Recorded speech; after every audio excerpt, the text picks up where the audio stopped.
History books tell us that Yaa Asantewaa was a queen who lost a war, but British colonial records hint at something far more unsettling, a story they chose not to finish. Deep in the forests of West Africa, there was a name British officers were warned never to speak after sunset, a name connected to vanished gold, sealed documents, and a woman whose influence did not end with her capture. When the Ashanti men refused to fight the British Empire, something unthinkable happened. A woman stepped forward, not just to lead, but to challenge the very idea of empire. And then the records went silent. Tonight, we uncover the mystery of Yaa Asantewaa, the war that was never meant to be won, and the truth that was never meant to survive. Long before the British arrived, the Ashanti kingdom was not held together by armies alone. It was held together by belief. At the center of this belief was the golden stool, not a throne, not a decoration, but the spiritual heart of the Ashanti people. It was believed to have descended from the sky, carrying within it the soul of every ancestor and every unborn generation. No king ever sat on it. To sit was to claim ownership over the soul of a nation, and no human had that right. The British did not understand this. To them, power was something you could seize, display, and control.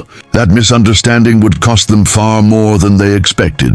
Yaa Asantewaa did not rise. Suddenly, Ashanti oral history claims she was marked long before the war began. As a child, she was said to experience dreams that came true. Elders noticed animals lingering near her. Fear did not seem to live in her the way it lived in others. They believed she listened when ancestors spoke, when British forces captured Ashanti leaders and exiled them. The kingdom was left shaken. Warriors hesitated. Courage cracked. That was when Yaa Asantewaa stood before the council. She did not beg the men to fight. She challenged them, and in doing so, she did something more dangerous than declaring war. She awakened belief in 900. The British governor made a fatal mistake. He demanded the golden stool not as a symbol, not as a negotiation, but as a possession. The moment those words spread through Ashanti land, something ancient stirred. This was no longer about colonial control.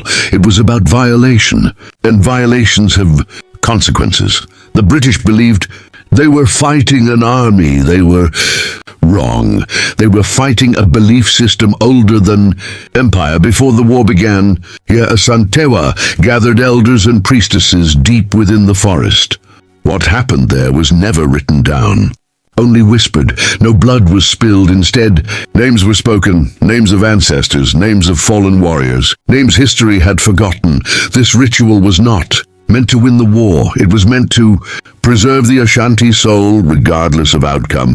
And then the battlefield changed. British soldiers began reporting strange experiences. Weapons failed without reason. Gunpowder refused to ignite. Men heard whispers in the forest, voices that did not belong to the living.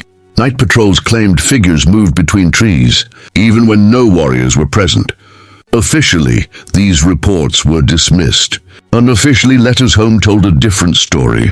One officer wrote, "It feels as though the land itself is watching us. Armies can be defeated. Land that refuses you cannot."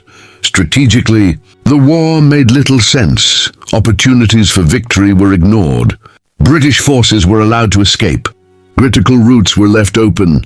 It was as if Yaa Asantewaa already knew the ending, because while British attention was fixed on rebellion, the golden stool vanished, not stolen, not destroyed, hidden. To this day, no one knows where it truly rests. When Yaa Asantewaa was finally captured and exiled, history expected closure. It never came. There are no interrogation transcripts, no psychological reports, no detailed accounts.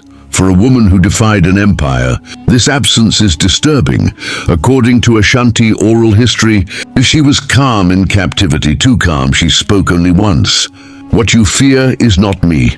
It is what will remember you." After that, she fell silent, and history followed. British records after her capture show a pattern: files missing, diaries ending abruptly, officers requesting early Retirement, one journal stops.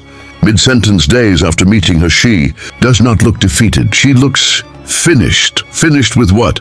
The war or her purpose?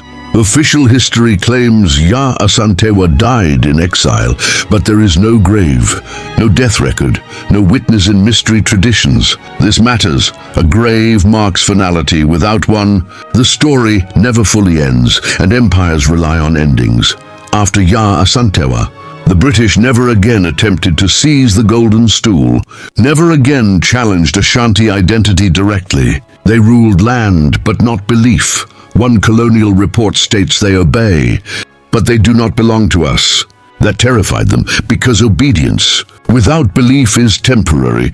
Decades later, a private colonial memo surfaced. Removal of the individual did not remove the idea. Future engagement with Ashanti cultural symbols is discouraged. No explanation, just a warning. Some historians now believe Yaa Asantewaa never intended to win, that the war was a transfer not of power, but of responsibility, from rulers to people, from throne to memory.